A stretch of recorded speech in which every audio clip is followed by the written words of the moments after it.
Nag-viral ang birthday travel ng magkasintahan matapos na mauwi sa proposal sa gitna ng Auasen Falls sa Sigay, Ilocos Sur. Silipin sa report.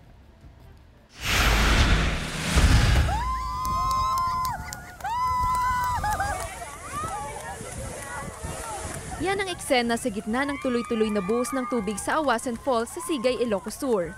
Sakay sa bamboo raft at sa gitna ng talon, abay nag-propose sa kanyang nobya si Edgar.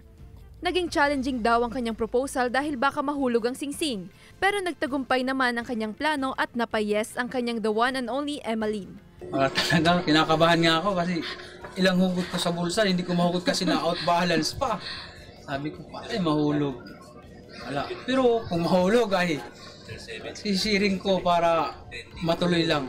Rainbow na lumabas na rainbow. Tapos yun, sabi niya, wag kang haharap. Tapos nung humarap na nga ako, bigla ko nakita siya paluhod na siya. Ay hinugot niya yung singsing. Tapos hinahawakan niya, ganun yung hawak niya kasi baka malaglag. Tapos lumuhod na siya.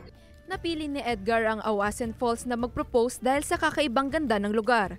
At ang alam ng kanyang girlfriend na birthday trip ay nauwi sa hindi nila malilimutang ganap sa kanilang pag-iibigan. Yung sikreto naman sa matatag na relasyon, wala yan sa tagal o sa bago pa lang. Pag nakita mo na pala yung the one, alam mo na, sure mo na siya na talaga. Hindi inasahan ni Edgar at Emmeline na magva-viral ang kanilang video at maraming napasa na all. Kaya naman, congratulations sa newly engaged couple na si Edgar at Emmeline. Joel Fernandez, One North Central Luzon.